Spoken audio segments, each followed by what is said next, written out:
watch and listen Altaf Hussein's by historical and thought-provoking lectures. Please like and subscribe our YouTube channel Revolutions with Altaf, and don't forget to press the bell icon.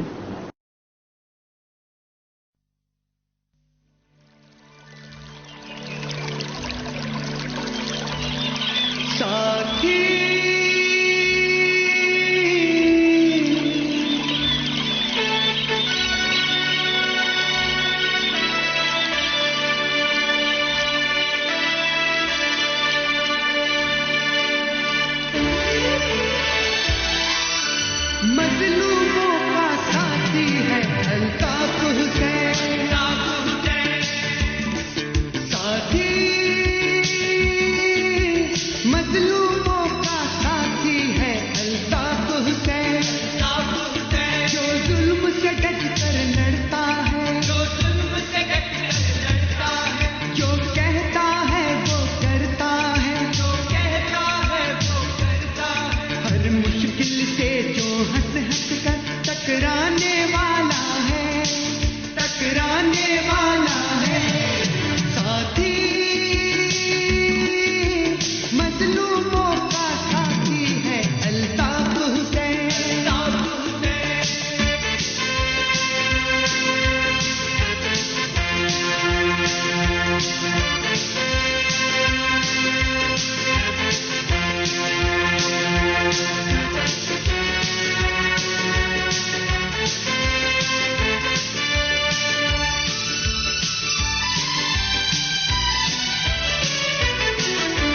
اسی نے حق پہ جینا سکھایا، اسی پہ ہم کو ناز،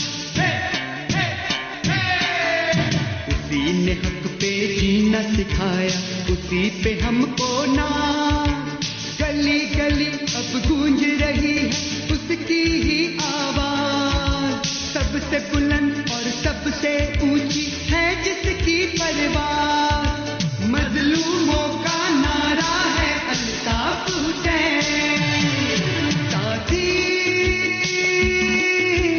مظلوموں کا ساتھی ہے الطاف حسین، جو ظلم سے ڈٹ کر لڑتا ہے، جو کہتا ہے وہ کرتا ہے، ہر مشکل سے جو ہنس ہنس کر ٹکرانے والا ہے، ٹکرانے والا ہے، ساتھی مظلوموں کا ساتھی ہے الطاف حسین۔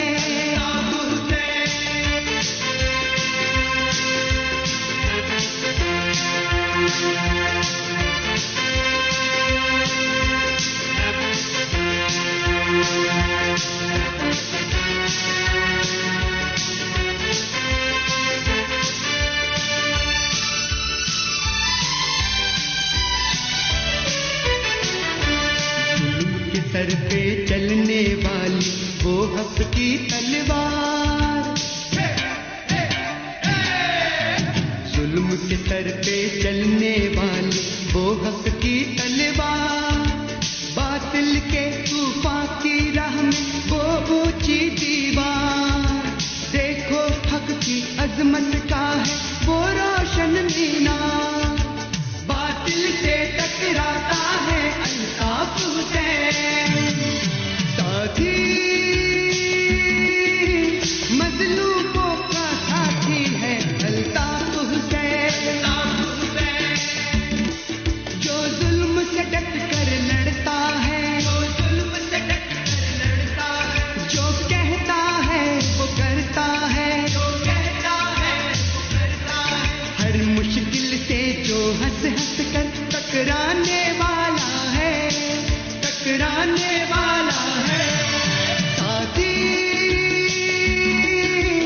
مظلوموں کا ساتھی ہے الطاف حسین، مظلوموں کا ساتھی ہے الطاف حسین، مظلوموں کا ساتھی ہے الطاف حسین، مظلوموں کا ساتھی ہے الطاف حسین، أعوذ بالله من الشيطان الشيطان الرجيم بسم الله الرحمن الرحیم.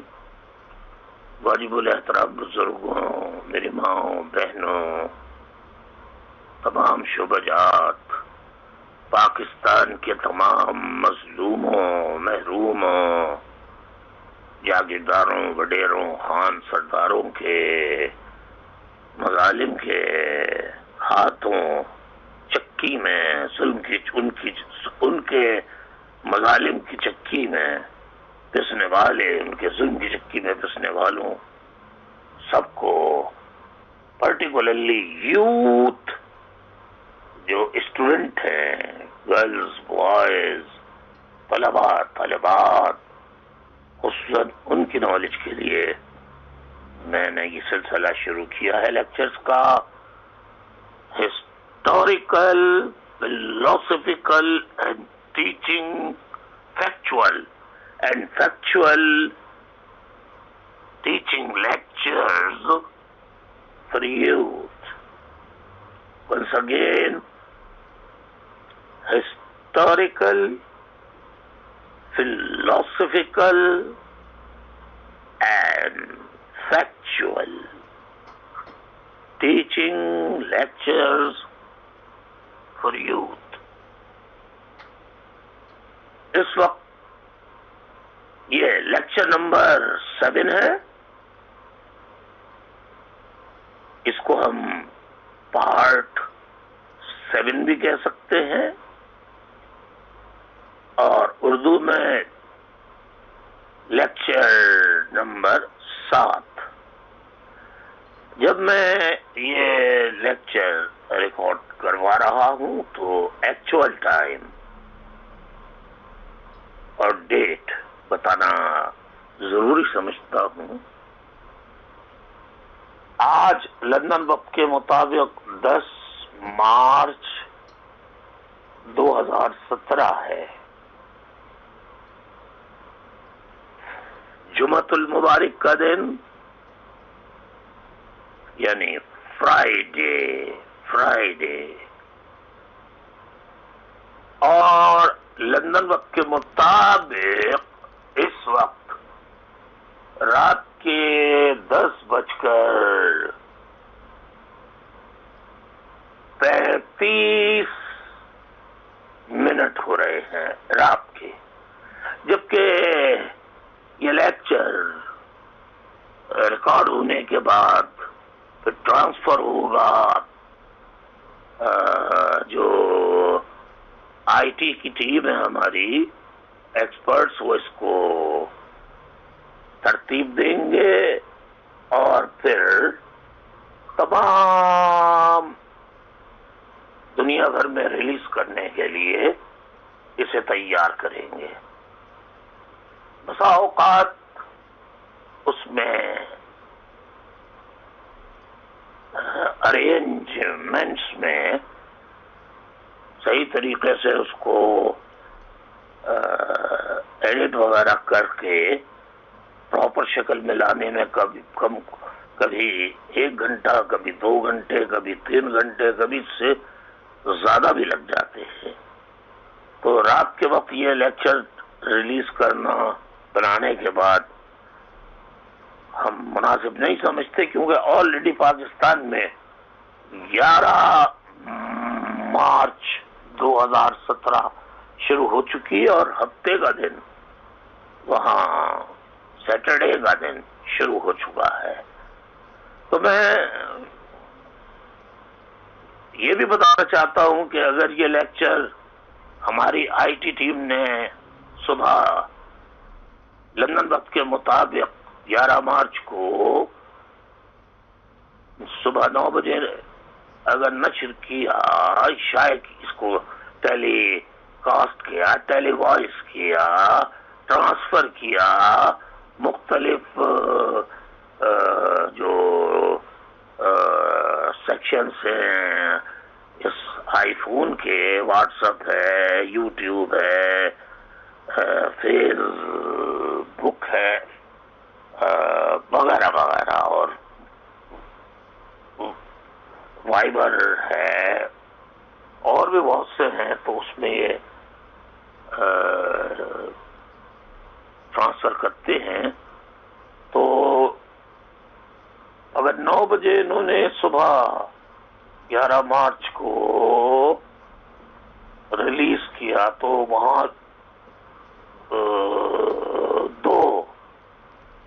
دو بج رہے ہوں گے دن کے، دوپہر کے 2 بج رہے ہوں گے.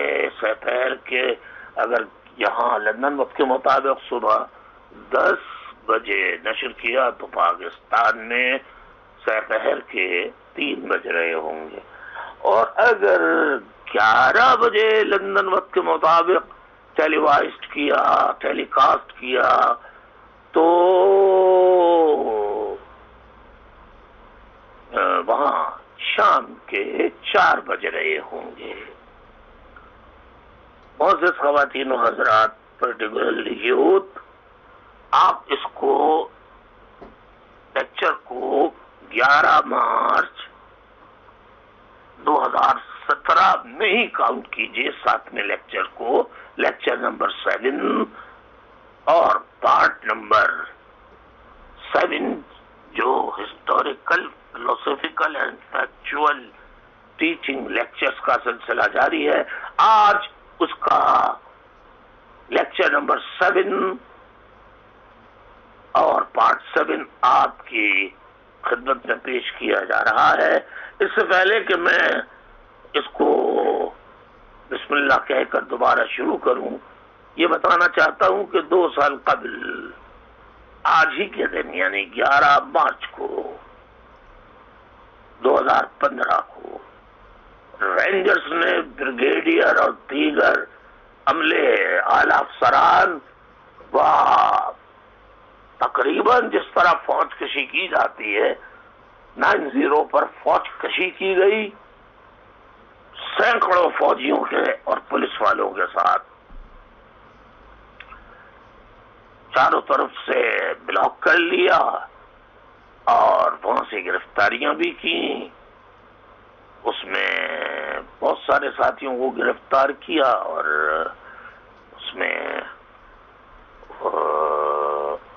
وقاص علی شاہ شہید بھائی بھی گرفتار ہوئے تھے. اللہ تعالیٰ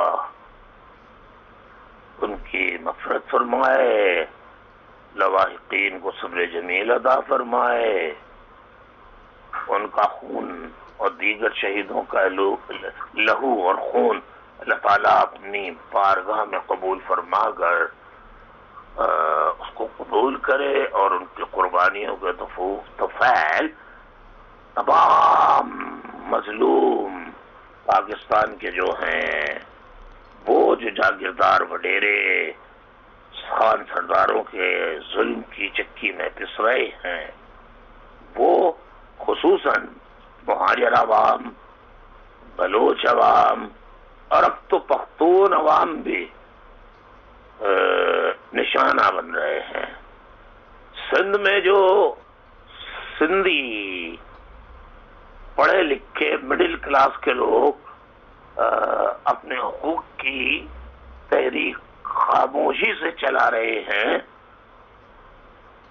ان کو بھی پکڑ کر گرفتار کر کے، جس طرح ہمارے بلوچ نوجوان بھائیوں کو، بیٹوں کو گرفتار کر کے ان پر تشدد کر کے ایف سی جو پاکستان آرمی کی ایک شاخ ہے وہ مظالم کر کے انہیں شہید کر کے ان کی لاشیں ویرانوں میں، بیابانوں میں، سڑکوں پر، ریگستانوں میں پھینک دیتی ہیں.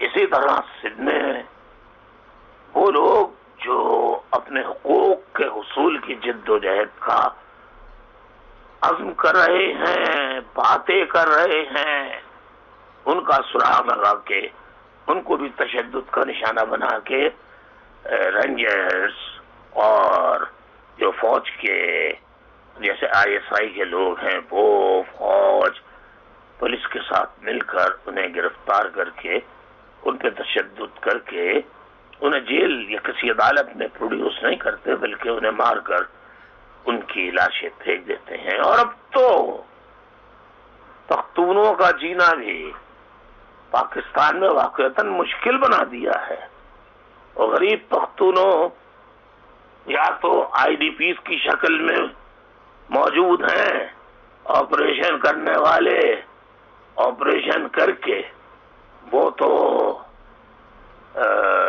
کچھ ریٹائرڈ ہو گئے، کچھ واپس چلے گئے ضرب عصب، اور آج تک لاکھوں آئی ڈی پیز آج بھی کیمپوں میں قسم پرسی کی زندگی گزار رہے ہیں کہ اب رد الفساد کے نام پہ دوبارہ آپریشن شروع کیا گیا ہے، جو پہلے general Raheel Sharif chief of army staff کی قیادت میں شروع کیا گیا تھا۔ اب کیا اس وقت بھی نواز شریف صاحب تھے، اور اب بھی نواز شریف صاحب وزیر اعظم ہیں، اور chief of army staff general Qamar Javed Bajwa, general Qamar Javed Bajwa,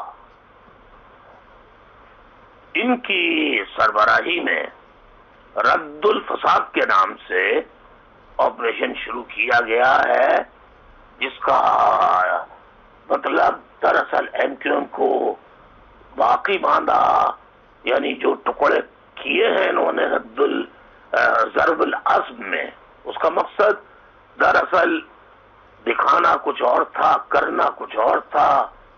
جیسے 1992 میں کہا 72 بڑی مچھلیوں کے خلاف کیا جائے گا، لیکن کیا گیا ایم کیو ایم کے خلاف۔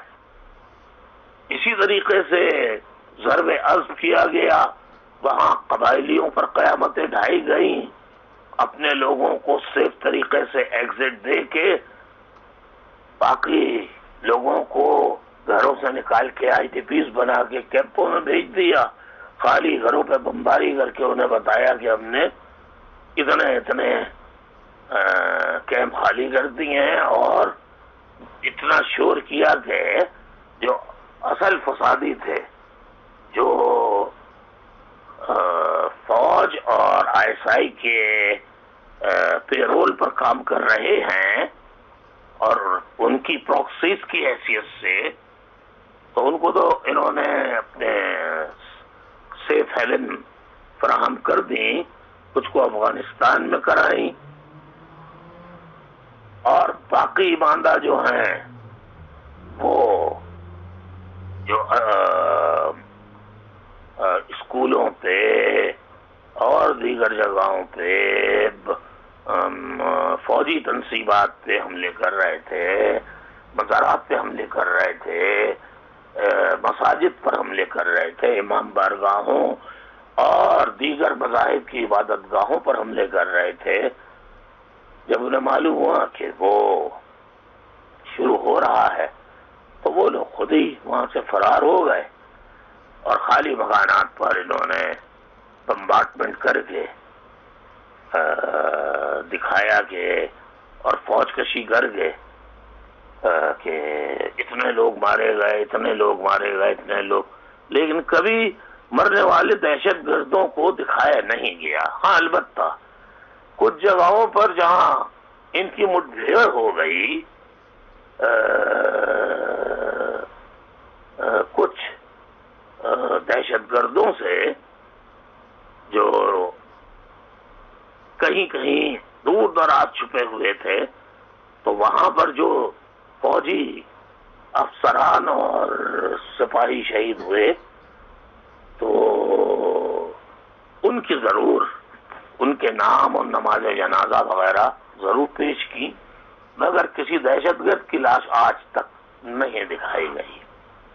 اب رد الفساد میں بھی یہی کیا جا رہا ہے، ہم نے ادھر اتنے مار دیے، ادھر اتنے مار دیے، لیکن اس کے نام پر مہاجروں کے خلاف آپریشن اور تیز کر دیا گیا ہے۔ دوسری طرف پورے ملک بھر میں، پنجاب میں خصوصاً، جہاں جہاں پختون شناختی کارڈ چیک کیے جا رہے ہیں، ان کی ولدیت پوچھی جا رہی ہے، انہیں طرح طرح کے لیٹرز دیے جا رہے ہیں کہ جہاں کاروبار کرتے ہیں اس کا پتہ لکھوائیے، فون نمبر لکھوائیے، ایڈریس لکھوائیے، وغیرہ وغیرہ. اور پٹھانوں کا بھی، یعنی پختونوں کا بھی، پشتونوں کا بھی اب پاکستان میں جینا مشکل کر دیا گیا ہے. خیر، اب ہم اپنے اس کی مذمت کرتے ہوئے اس وقت ناجائز آپریشن کی مذمت کرتے ہیں، اور یہ جو 2 سال کے لیے عدالتیں فوجی بنائی جا رہی ہیں یا بنا دی گئی ہیں یا بنائی جا رہی ہیں، بہرحال ارادہ تو یہی ہے کہ بنا دی جائیں گی ہر قیمت پر، تو بنا دیں، وہ جو چاہے کرے. فوج کا اختیار ہے، جب چاہے سپریم کورٹ کو پلٹ دے، جب چاہے جمہوری منتخب حکومت کا تختہ پلٹ دے. فوج اصل طاقت ہے. ISI اس سے بڑی، یہ فوج کی ایک شاخ ہے، لیکن اب چیف آف آرمی اسٹاف تک ISI کے انڈر میں ہوتا ہے. بظاہر ISI اس کے انڈر میں ہوتی ہے اور کانسٹیٹیوشنلی پرائم منسٹر کے اندر میں ہوتی ہے، لیکن دراصل ISI ہر قسم کی حاکمیت، ہر قسم کی بالادستی سے بالا تر ہے. قانون، آئین، سپریم کورٹ وغیرہ وغیرہ، حتیٰ کہ اپنے چیف آف آرمی اسٹاف سے بھی زیادہ طاقتور حیثیت رکھتی ہے. دیکھا نہیں تھا آپ نے، general Pervez Musharraf chief of army staff بھی تھے اور صدر پاکستان بھی تھے، مارشل لا لگا کر آئے تھے، لیکن ان کے خلاف ISI نے وکلا کو خرید کر، وکلا لیڈروں کو، باہر کے جو منتظمین، ہر بار کے جو منتظمین تھے ان کو خرید کر، انہیں پیسہ دے کر جو تحریک چلائی پورے پاکستان میں، تو وہ ISI نے چلوائی تھی. سارا پورا پلاٹ ISI نے بنوایا تھا. بہرحال میں اب اس بارے میں بعد میں کسی وقت تفصیل سے کسی اور لیکچر میں بتاؤں گا. فی الحال میں لیکچر نمبر 7 کا آغاز کرتا ہوں. اعوذ باللہ من الشیطان الرجیم، بسم اللہ الرحمن الرحیم. معزز خواتین و حضرات، یوتھ اور ملک بھر کے مظلوم محروم عوام، آئیے تھوڑا سا ہم پرانے لیکچرز کا ریویژن کر لیں، اس کو ریوائز کر لیں تاکہ ذہن میں بات آتی رہے. میں آپ کو کافی چیزیں اپنے پچھلے لیکچروں میں 1 سے لے کے 6 میں بہت کچھ بتا چکا ہوں، جس میں بتایا کہ sleeping with sectarianism, how militants are becoming political force in Pakistan.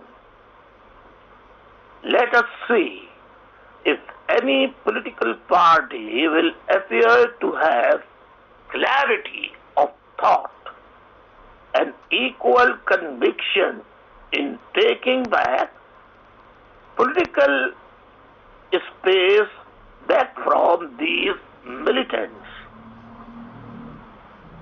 تو اس کے بارے میں بتایا تھا، جس میں آپ کو بہت ساری جماعتوں کا نام بتایا تھا. تصاویر چودھری نثار جو سربراہ ہیں انٹیریئر، فیڈرل انٹیریئر منسٹر، وہ ملیٹنٹ جہادی آرگنائزیشنز کے سربراہ ہیں، ان اناؤنس انڈکلیئرڈ سربراہ ہیں، غیر اعلانیہ. ان کی فوٹوز بھی دکھائی دکھائی گئی تھی، اور یہ میں آپ کو نیشن اخبار کی خبر نومبر 2016 کی یہ رپورٹ ہے، جس کا عنوان یہ ہے sleeping with sectarianism, how militants are becoming political force. اس میں نے سب فوٹوگراف دکھائے تھے، کس طرح یہ الیکشن میں حصہ لے رہے ہیں، کس طرح کھلے دل سے عام کر رہے ہیں، کس طرح ظفر جمالی صاحب کے ساتھ ایس ایس پی کے اعظم طارق وہ بات کر رہے ہیں، کس طرح سے اظہار تشکر ہو رہا ہے اس کی تصاویر، اور کس طرح مولانا یوسف لدھیانوی ASWJ اب جس کا نام ہے اہل سنت والجماعت، اس کے سربراہ الیکشن مہم میں جو جیتے امیدوار ہیں ان کے ساتھ ہاتھ ملا کر کھڑے ہو رہے ہیں۔ آپ ذرا پرانے لیکچر جس کی تصاویر آپ کو بھیجی ہیں، پھر ایک تصویر بھیجی تھی Ahmad Ludhianvi, extreme right speaking at Muslim World League conference in Saudi Arabia. تو بیسیکلی ان کو فائنینس پرووائڈ کرنے والا ملک سعودی عرب ہے، ٹرینڈ اور ہر قسم کی ٹریننگ دینا، ان کو تنخواہ دینا، وہ سارا پاکستان کی ISI کرتی ہے، جو آرمی کی ایک شاخ ہے مگر آرمی سے زیادہ پاورفل ادارہ ہے۔ پھر بتایا تھا کس طرح تحریک طالبان بنی، پھر جو آپ کو بتایا تھا پاکستان بین 25 ملیٹنٹ آرگنائزیشن جن کو بین کیا جا چکا ہے، اور یہ پاکستان کا جو پاکستان بین 25 ملیٹنٹ آرگنائزیشنز .com 13 فروری 2017 کو یہ شائع ہوا تھا۔ اس میں القاعدہ کیسے بنے، طالبان کیسے بنے، سپاہ صحابہ کیسے بنے، جماعت الدعوہ کیسے بنی، الاقصی ٹرسٹ کیسے بنا، جیش محمد کیسے بنی، الرشید ٹرسٹ کیسے بنا، لشکر جنگ بھی کیسے بنی، تحریک طالبان پاکستان، تحریک نفاذ شریعہ محمد، لشکر طیبہ،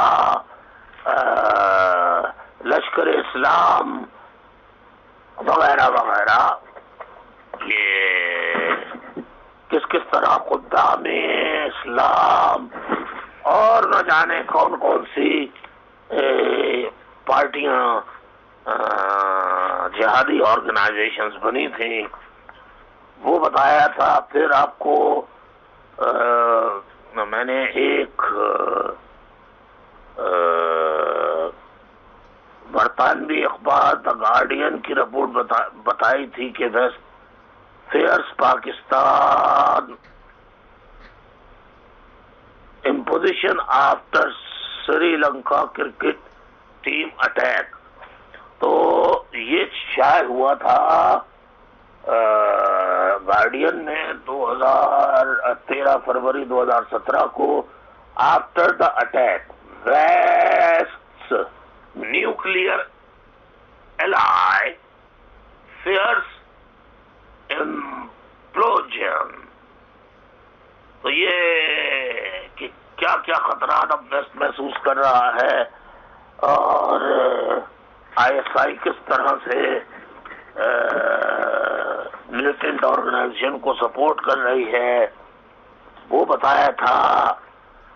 پھر آپ کو اکرم لاہوری، ملک اسحاق، حق نواز جھنگوی وغیرہ کے بارے میں بتایا تھا۔